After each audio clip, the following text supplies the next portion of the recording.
Hi, I'm Harrison Keeley. Here's a quick look at today's top stories. First of all, an alleged rape victim says a Chattanooga police officer had an inappropriate relationship with her while he investigated her rapist. Text messages evidently exchanged between Officer Carl Fields and the woman appear to show the pair had a sexual relationship between June and August.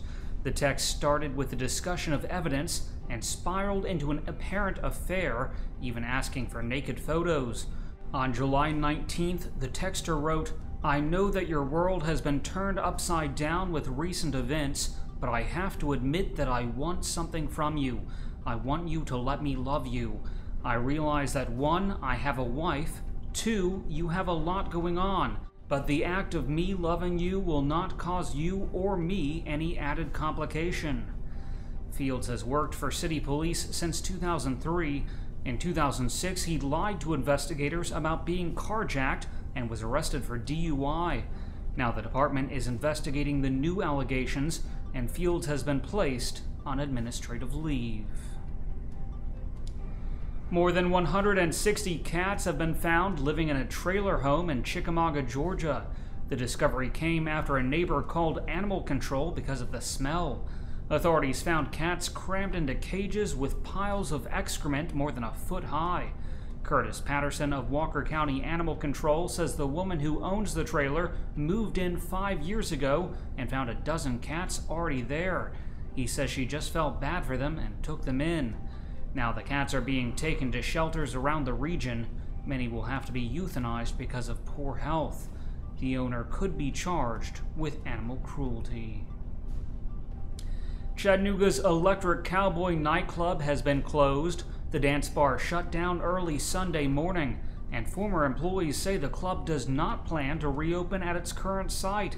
The Chattanooga location was one of 13 across the South, but the company has removed Chattanooga from its online listing, and company officials aren't responding to requests for comment. 2 people were shot Thursday morning in Chattanooga. 19-year-old Devontae Billingsley Gamble was shot 3 times. Police say he refuses to give them any details, including where the incident happened. And 20-year-old DeAndre Williams was wounded in a shooting on Glenwood Drive. Both victims are expected to survive.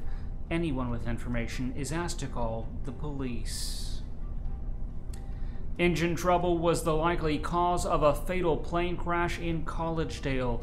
The crash killed 44-year-old pilot Don Edens, the only person on board. Edens was from Rocky Top, Tennessee.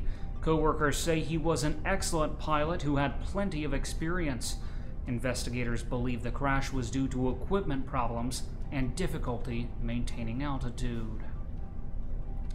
2 Chattanooga men have been sentenced in a crack cocaine conspiracy. 27-year-old Ladarius Blunt and 29-year-old Jeremy Watley trafficked cocaine to Johnson City. They distributed the drugs and then returned to Chattanooga to buy more, but both ended up selling cocaine to people working with law enforcement. Now Watley will serve 5 years in federal prison, and Blunt has been sentenced to more than 15. Non-stop air service between Memphis and Chattanooga is beginning again.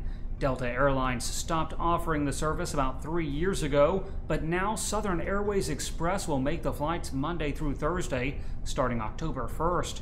And because the planes use Wilson Air Center, passengers won't have to go through TSA checkpoints, and there are no parking or baggage fees. Tickets at iFlySouthern.com begin at just under $200. Southern Airways is also considering nonstop flights to Destin, Florida by next spring. The Department of Energy plans to investigate a possible security breach at the Y-12 nuclear weapons plant in Oak Ridge. A letter from the DOE says the incident concerns a potential release of classified information. No other details of the breach were immediately available. The DOE will visit Y-12 in early October and interview personnel. Investigators say a Trenton, Georgia police officer sneaked into the evidence room and stole drugs. Sean Dewey Chapa allegedly walked away with hydrocodone, oxycodone, and other pills. He resigned from the police department in January. Now he's charged with 4 counts of theft. He could face up to 15 years in prison. Finally, U.S. Secretary of Education Arne Duncan will be in Chattanooga next week. He's coming as part of his annual back-to-school bus tour. He'll be in town on Tuesday, though details of his stop haven't been released. Turning to weather, today will be partly sunny with a chance of rain and a high near 89 degrees. The low tonight will be around 70. That's it for today's newscast. Thanks for being with us. You can find more on these stories and breaking news all day long at timesfreepress.com.